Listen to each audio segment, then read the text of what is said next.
নমস্কার বন্ধুরা, সিজাস লাইফের আর একটা নতুন ভিডিওয়ে আপনাদের সকলকে স্বাগতম। আমি যে দেখিয়েছি অনেক শিশুর ছবি পুরো নাটবাংলো জুড়ে আছে, তো আপনাদের মনে কৌতূহল হচ্ছে যে এত শিশুর ছবি বা কেন ঝুলছে এখানে।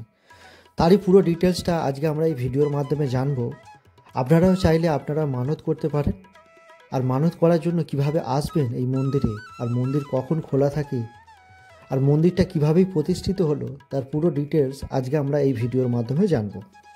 মন্দিরের চারপাশটা পুরো সবুজে সবুজ আর বেশ বড় জায়গা, অনেকটা এলাকা জুড়ে মন্দিরটা বিরাজমান আছে। আর এখানে দেখতেই পাচ্ছেন অনেক বড় একটা পার্কিং স্লট আছে। যদি আপনারা গাড়ি নিয়ে আসেন তাহলে এখানে পার্কিংও করতে পারবেন, তারও কোনো অসুবিধা হবে না। এবার চলুন জেনে নিই আপনারা এই মন্দিরে আসবেন কিভাবে।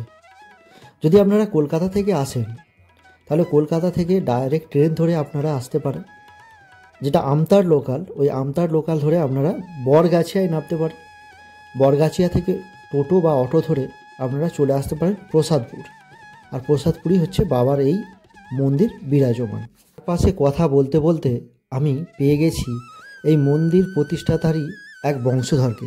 তো ওনার থেকেই জেনে নেব একটু মন্দিরের ইতিহাস। যেটা শোনা যায়, রামচন্দ্রজি চাষ ছিল এখানে ঘোড়াদার বাজারেতে বাজার করতে গেছে। যখন আসছে বাবা নাকি সন্ন্যাসী দেশে বসে আছে, সেখানে কিছু খাবার চেয়েছিল। তখন তার টাকা পয়সা না কড়ি ছিল, যে কড়ি আমার কাছে তো আছে আর তখন নাকি বলে, শুনি যেটা শোনা আছে, রামচন্দ্রজি বলে, বাবা ঠাকুর তুমি যে কালে আমার সঙ্গে খাবার চেয়েও তোমার বাড়িতে চলো।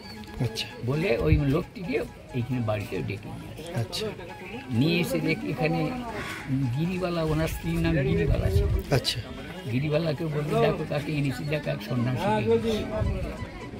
11টার সময় উনি বৈশাখী পূর্ণিমা এই মিউনিসিপাল পোখর রোড উনি নাকি 11টার সময় ভাত খেয়েছিলেন। আচ্ছা, দুধ দিয়ে ভাত খেয়েছিলেন। ওই দিন নাকি দুধ চালের এই নৈবেদ্য হচ্ছে। আচ্ছা, আর রাত্রে খেয়েছিলেন লুচি তরকারি। আচ্ছা, ওই দিনই লুচি তরকারি হয় ভোগের দিন, একদিন। আচ্ছা, ওই জন্য ওই একদিনই ভোগ হয়। আচ্ছা, ওটা কবে যেন ভোগটা হয় বলে? বৈশাখী পূর্ণিমার আগে। বৈশাখী পূর্ণিমার আগের দিন। ঠিক আছে, ওইটা খাওয়ান দাওয়ান করে যত যাত্রী আসবে, সমস্ত কত যাত্রী। আচ্ছা, 2000-2500 লোক যাচ্ছে।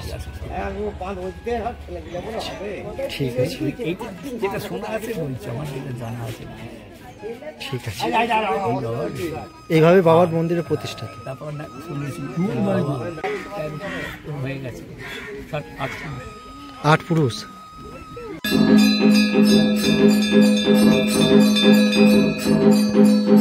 বাবার নাট বাংলোটা জুড়ে শুধুই দেখতে পাবেন এরকম সুন্দর ফুটফুটে সব শিশুদের ছবি।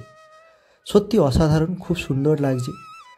আর এখানে যারা এই ছবি দিয়েছে প্রত্যেকেই তাদের মানত পূর্ণ হওয়ার পর তারা এইভাবে আসে এবং পুজো দিয়ে যায়। আজকে আমাদেরও মানত পূর্ণ হয়েছে, সেই জন্য আজকে আমরাও আসছি বাবার কাছে পুজো দিতে।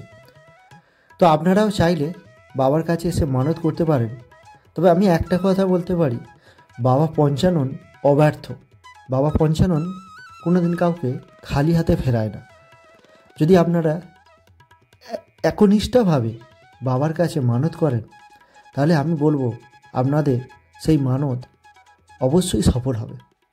এবার চলুন দেখে নিই, যদি আপনারা বাসে করে আসেন তাহলে কিভাবে আসবেন। হাওড়া থেকে আপনারা রাজবলহাটগামী বাস ধরবেন আর ডাইরেক্ট প্রসাদপুর নামবেন। এই হচ্ছে আমাদের সন্তান ভিভান। বাবার আশীর্বাদে আজ আমরা ওকে আমাদের মধ্যে পেয়েছি। তো আজকে ওরই আমরা চুল দান করে বাবার মানত যে আমরা করেছিলাম সেটা পূরণ করি।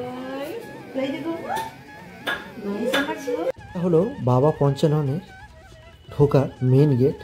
আর দেখতেই পাচ্ছেন এই মন্দিরটা প্রতিষ্ঠিত হয়েছিল 1319 সালে। তার আগে এই মন্দিরটা একটা তালপাতা ছাউনি দিয়ে ছিল, যেমনটা এই মন্দির প্রতিষ্ঠাতার বংশধর আমাদের জানালো। মন্দিরের গেটে ঢোকার যে মুখের যে কারুকার্যগুলো খুবই সুন্দর, খুবই নিখুঁত লাগছে, অসাধারণ। মন্দিরের চারিপাশটা বেষ্টন করা আছে এরকম বেদি, যেখানে মানুষ বসে বিশ্রাম নিতে পারে। বাবার মন্দিরে পুজো দিতে যাওয়ার আগে এই পুকুরে একটু পা ধুয়ে নিতে হয়, মাথায় একটু জল দিয়ে দিতে হয়। তো তেমনটাই করছে এখানে সৃজা আর আমার মা। এখানে দেখতেই পাচ্ছ সৃজা হচ্ছে পুজো ডালি নিয়ে নিয়েছে। তো বাবার মন্দিরে পুজো দেওয়ার জন্য এই মন্দির সংলগ্নই একটা মিষ্টান্নর ভাণ্ডারের দোকান আছে। তো সেখান থেকেই বাবার পুজো দেওয়ার যা কিছু ডালি পাওয়া যায়। বাবার মন্দির প্রত্যেক দিনই খোলে সকাল 11টা থেকে দুপুর 1:30 পর্যন্ত। তো ওই টাইমের মধ্যে আপনাদেরকে আসতে হবে এবং বাবার মন্দিরে পুজো দিতে হবে। ভিডিওটা এবার এখানেই শেষ করব। যদি ভালো লাগে একটা লাইক করে দেবেন, আর পাশে থাকার জন্য চ্যানেলটাকে অবশ্যই সাবস্ক্রাইব করে দেবেন। আপনাদেরও যদি কিছু জানার থাকে এখানে আসার জন্য, তাহলে ভিডিওতে কমেন্ট করে জানাবেন।